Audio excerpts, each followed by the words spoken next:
Welcome to the capital of the world, or at least the capital of the United States of America. Yes, I'm really here. I'm here in Washington, D.C., and I'm right in front of the White House. And yeah, there are a lot of demonstrations going on, and I just show you a few here a bit on anti-nuclear weapons. There's a lady preaching for something. She has an Israeli flag. A few people protesting for a number of other things. A guy is singing here for something.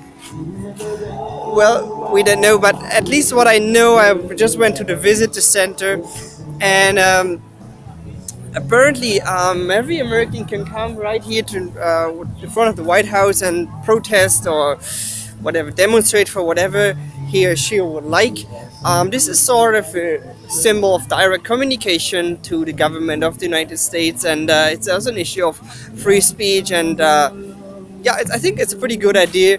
The question is just whether somebody will actually respond to it, but well, that one I don't know. There is one similarity I found between Malaysia and the United States, and especially the White House. I can't find the doorbell, which is the same in Malaysia. I can't find the doorbell in Malaysian houses, and here's the same. And I believe they won't let me in. I don't know. At least nobody asked me to go in. Okay, I will be here for about 9 days for the annual meeting of the Gerontological Society of America, where I will present my research results that I just got ready from my study in Malaysia. I had a beautiful 34 hours journey here. I'm jet lagged, 11 hours time difference. It's not a piece of cake. Yeah, however, I'm quite happy. And there's one little story I will share before I shut up. I went to Subway yesterday to have a real American dish or a real American dinner. And apparently, I didn't understand the fellow in the Subway shop because he was talking to me in kind of gangster English. And after like 3 attempts, I told him that I'm not a native speaker and he should please talk a bit slower and in a proper English. And after about 5 minutes, I managed to get my sub and I had my dinner. Well, that's it for so far. I really thought my English is good, but anyway, it's not. I'm keeping you posted. I will visit a few spots here, and yeah, we shall see what happens. See you then. Bye bye. Alright, first lunch in the US, of course, it's a burger. It's the most unhealthiest thing you can ever get, but it's, yeah, as I said, in every country I go, I try the traditional cuisine, and this is what you get here. Okay, great. So when I was in the airplane, actually, they, after we left Japan, they, when I ordered a drink, they gave the whole can, and from Singapore to Japan, they just gave a cup. So, which my city neighbor said, yeah, well, you're now going to the US, so everything will be big. Alright, so I'm gonna enjoy my lunch. So to all my East German fellows back home, today 9th November, 25 years after we reunited, and this is what I found in the capital of the United States, a Trabant. And as you will see in a second, there's even the GDR flag inside. And I just talked to the gentleman who owns this car. He was asked to display it today since this is such a special day in our history. And bought it in 1993, and I think that's a pretty cool thing. Yeah, happy day to all of you back home, and yeah, it's just great. See you then. Alright, and here we are, Capitol Hill, Washington DC, the capital of the United States of America. Unfortunately, it's a little bit of construction going on. However, you might recognize this building as one of the common pictures you see when there's something about the United States. So I'm right in front of it. It's a beautiful day, as you might see. I don't know whether you can see that, but the trees are really nicely colorful in red and orange and yellow and a little bit of green. It's in the middle of fall. We have about 18 degrees. It's a beautiful sunshine, just a very few clouds. And when I just turn around here, you will see the Washington Monument right there, and the whole like historic complex is just around this area. Everything is walkable. I just walked over here from the Walter E. Washington Convention Center about 20 minutes. So we're turning around, going back to Capitol Hill and to the building. Um, Yeah, I guess it's a beautiful day. I've chosen a good day to actually show you around. Just while I'm showing you a bit of the area here. Presentation went very well. It was informal. I mean, my presentation was informal as usual. People were a bit shocked, but then I got a positive feedback because they said it's a bit of fresh air compared to the presentations that were rather, oh yeah, kind of boring. Alright, that's it from Capitol Hill. It's a nice fall afternoon and I will keep you posted. See you then. Yeah, good morning from Washington DC. It's about 10 a.m. and I'm standing right in front of the Washington Monument. And the interesting thing is many of these memorials are just within walking distance, like the Jefferson Memorial or the World War II Memorial. It's just all in walking distance, and I will do all this walking right now in the morning. And when you just look around you, it's quite a good green space. Everybody obeys traffic rules, which is really nice, which I'm not so used to in Malaysia necessarily. Um, and there the planes going up because the Ronald Reagan Airport is just around the corner, so everything is very centralized, and I will just check out what I can see here. See you then. Here we are right in the middle of the Washington Monument. On the other side there is the Lincoln Memorial.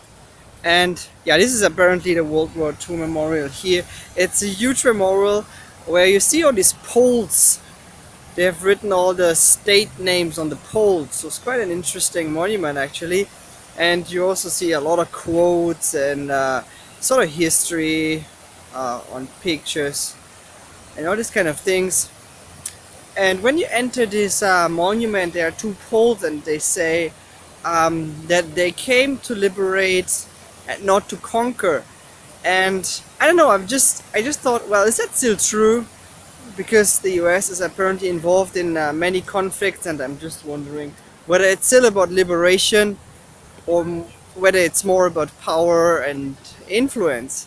However, this is not a question I'm supposed to ask, I believe, but I was just reflecting up on this because this is a huge memorial and tomorrow is actually Veterans Day, and I had actually no clue what that means, but it apparently is a big deal because the whole city will be basically locked down, and Metallica, Rihanna, Bruce Springsteen and other superstars will come to perform. Alright, so far from the War Memorial, it's a beautiful day, about 18 degrees. It's a perfect day, I would say, and I see you later. Alright, I'm standing right at the spot where Dr. Martin Luther King delivered the I Have a Dream speech, which is absolutely famous in 1963.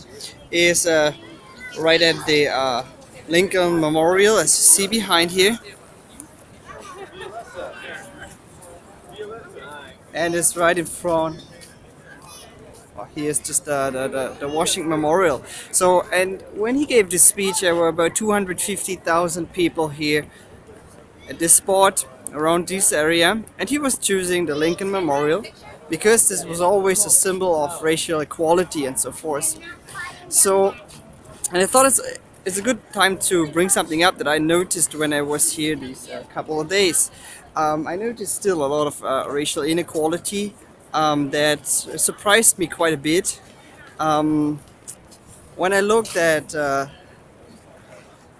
who is homeless and who is in the metro in the morning.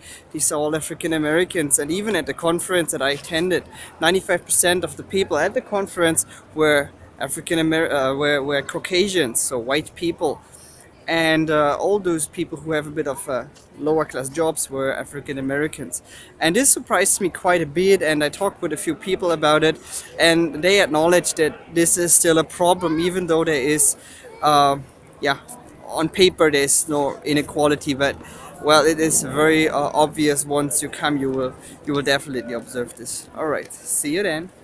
So right there you can see this kind of a black wall is the Vietnam Veterans Memorial.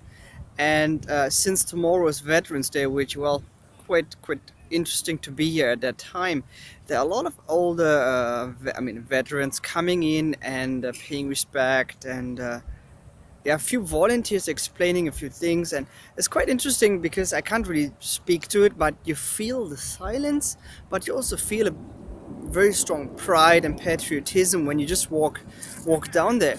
And there was just a lady saying to one of the veterans, "Happy birthday," and I was like, "Okay, I didn't really understand what it means, but yeah, I mean it's Veterans Day, so it seems to be a very important and big thing, and here are a lot of older people. So I just had to take a spot where I'm a bit off the crowd because otherwise I feel they might feel offended when I say something because I just can't connect to this. All right, see you then. All right, here I need some veterans paying respect. We at the Korean War Memorial.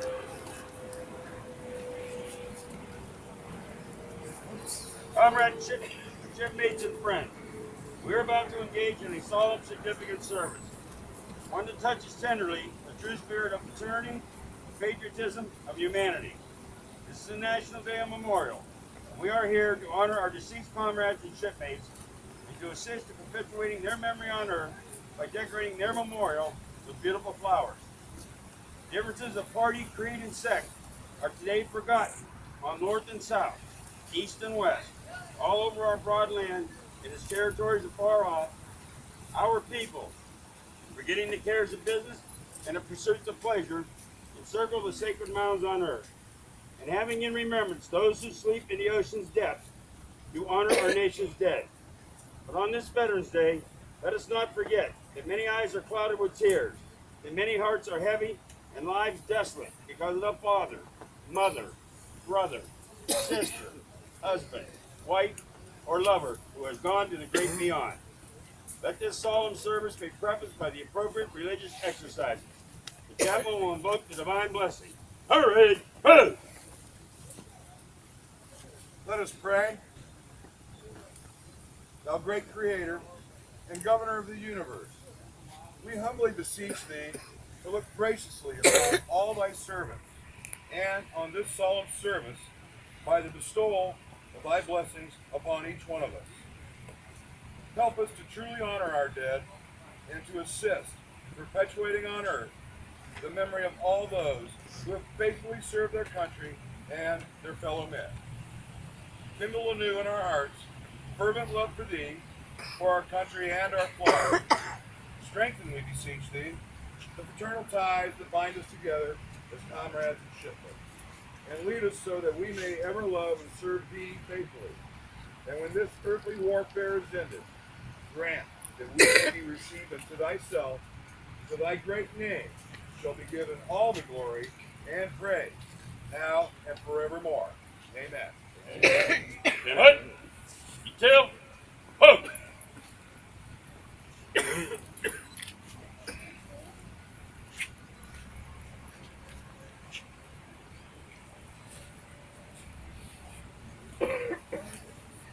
And salute! Two! Detail! Yes, no!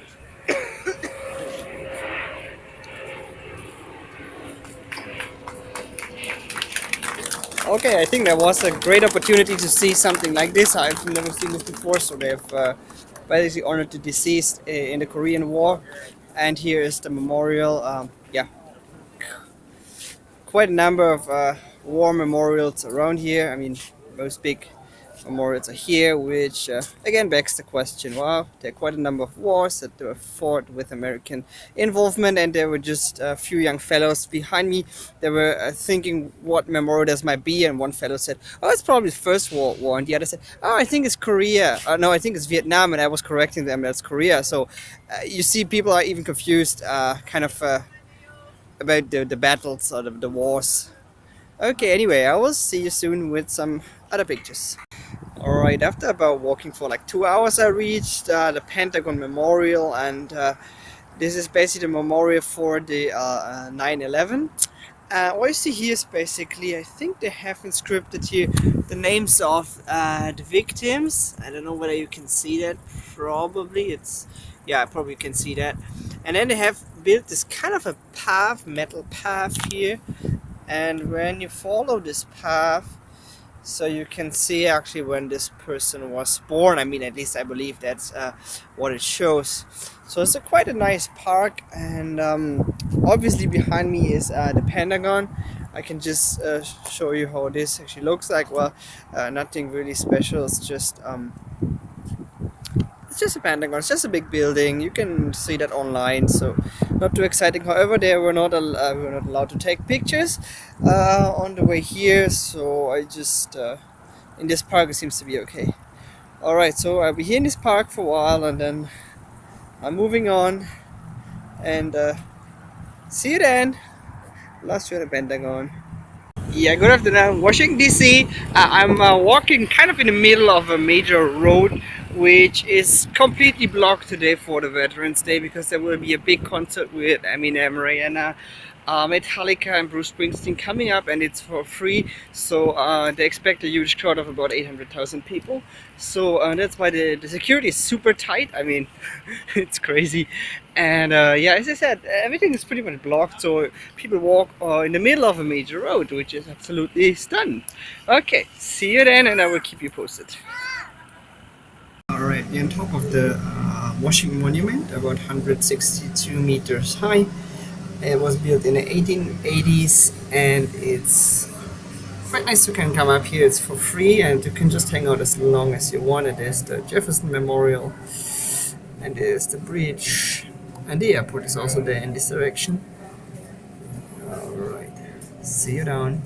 Alright, this is my last flight in the US, and I thought I really indulged last night for my dinner. I'm in this kind of fast food restaurant, and I haven't really had a proper lunch, so I thought I'm really getting something good.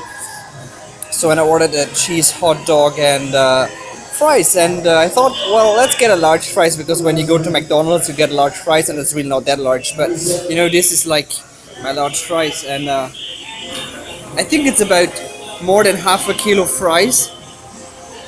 And even one of the other people in the shop, I mean, there's a policeman, he just asked me whether this is the large one, and I said yes. So he was quite shocked, even he was shocked. So I still want to finish it, and yeah, see you tomorrow morning when I leave the airport, and yeah, let's have the fries. Alright, it's about 10:30 in the morning, and I'm flying off in about 2 hours. Going back to Kuala Lumpur, it's going to be about a 30 hours journey, or 35 hours. So however, I just want to give you a quick summary about the stuff that I've experienced here during the last 9 days. And the first thing is actually that I noticed a lot of social inequality. That I just read this in books, and I thought, well, that's the United States. I don't think there's a lot of social inequality, but well, apparently I found a lot of it. Especially when you go through the city, you find a lot of homeless people. I was asked for money, I don't know, countless times, and I was really surprised about that. And furthermore, I was surprised about that most of those people who live actually on the street, or 99% I would say, are actually African Americans, and the same goes for the metro. So when you board the metro, 95% of the people are African Americans, and then you understand that there is still quite a big problem of social inequality. Talking with other people that even confirmed the same story. So there's also a problem with poverty and homelessness that I wasn't aware of. Another thing that I kind of noticed was that that I only read in scientific papers is about the problem of obesity and yeah, bad nutrition and so forth. And this is really apparent. You see a lot of people who are really huge, and I didn't expect that because I just read it from the papers, but apparently it's true. So you see a lot of people who are really big, but when I look at the meals that I had, I mean, especially yesterday night, the huge fries and stuff, it's just crazy. I mean, then people just take in the fast food shops, they take Coke 3-4 times and drink about a liter Coke for dinner. So that makes me all think, wow, there are really a lot of problems that still exist, and well, it's something that you might not expect to see. And yeah, that's basically it. But still, I had a good experience. I had great weather during the time, and I mean, it was fall, it was 20 degrees, and I could just walk around in light jackets, and I had a good time anyway. So with this, I just go home and I will keep you posted on my next journey. So where I'm gonna go next. Have a good day. Bye bye.